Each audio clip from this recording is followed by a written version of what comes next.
بسم اللہ الرحمن الرحیم۔ آج میں سوچ رہا ہوں کہ کوئی بات کروں، قوم مسلم کے جوانوں سے سوالات کروں، تبصرہ میں بھی کوئی برسر حالات کروں، کچھ ایاں اپنے بھی جذبات و خیالات کروں، بے حسی دیکھ کر کڑتا رہوں یا بات کروں، ان سے منہ پھیر لوں یا طنز کی برسات کروں۔ آج میں سوچ رہا ہوں کہ کوئی بات کروں، قوم مسلم کے جوانوں سے سوالات کروں۔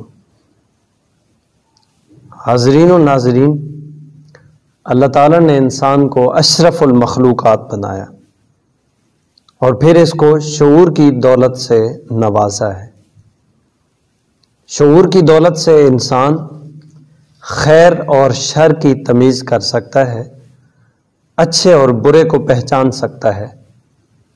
خیر اور شر کا دار و مدار سوچ پر ہے۔ سوچ دو قسم کی ہوتی ہے، سوچ نیگیٹو بھی ہو سکتی ہے، سوچ پازیٹو بھی ہو سکتی ہے۔ ہمارا المیہ یہ ہے کہ ہم دوسروں کو اچھا دیکھنا پسند کرتے ہیں لیکن خود اچھا بننے کی کوشش نہیں کرتے۔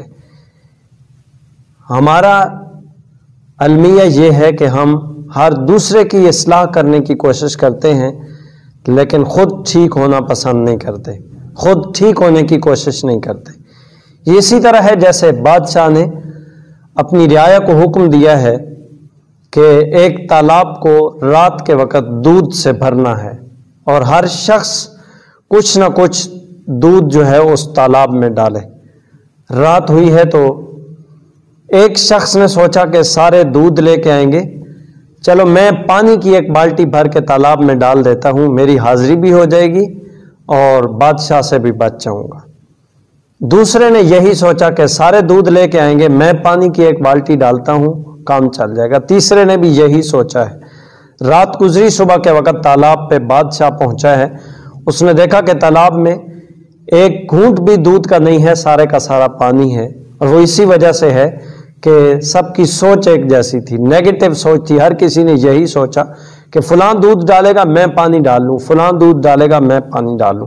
آج ہم بھی یہی کہتے ہیں، فلاں درزی ٹھیک ہو جائے تو پورا ملک ٹھیک ہو سکتا ہے، فلاں ڈرائیور طبقہ ٹھیک ہو جائے تو سب ٹھیک ہو سکتا ہے، اگر اساتذہ ٹھیک ہو جائیں تو سب ٹھیک ہو سکتا ہے، ممبر رسول پہ بیٹھنے والے علماء اگر پازیٹیو پیغام لوگوں تک پہنچائیں تو سب ٹھیک ہو سکتا ہے۔ حکمران کہتے ہیں عوام ٹھیک ہو جائے تو سب ٹھیک ہو جائے، عوام کہتی ہے حکمران صحیح ہو جائے تو پورا ملک سنور سکتا ہے۔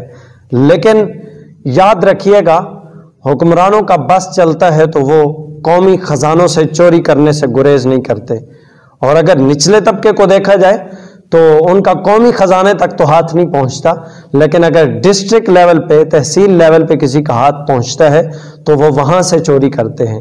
کسی کا بس چلتا ہے تو وہ روڈ کے اوپر لگے جنگلے توڑ کے چوری کرتا ہے، وہاں پہ اس کا ہاتھ پہنچتا ہے، اور اگر کسی کا بس چلتا ہے تو وہ مسجد سے جوتے چرا کے چوری کرتا ہے، رہتا نہیں ہے، اور وہ قومی خزانے تک نہیں پہنچ سکتا، اس کا ہاتھ یہیں تک پہنچتا ہے، وہ یہاں سے چوری کرتا ہے۔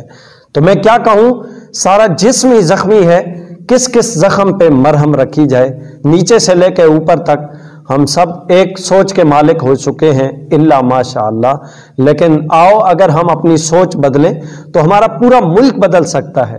مثال سے واضح کروں، ہمارے گاؤں میں ایک شخص کی سوچ بدلی ہے اور اس سوچ کی وجہ سے اتحاد ویلفیئر سوسائٹی کا آغاز ہوا، اور پھر ایک پورا گروپ تھا جوانوں کا جس کی سوچ بدلی، اور ہمارا پورا گاؤں آج بدل چکا ہے، ایک اچھے گاؤں کی مثال پیش کرتا ہے۔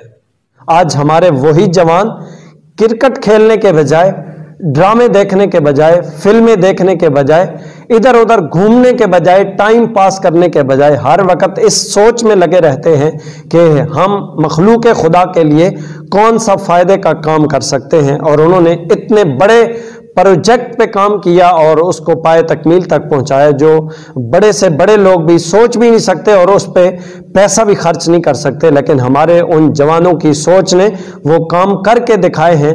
تو عرض کرنے کا مقصد یہ ہے کہ سوچ جو ہے یہ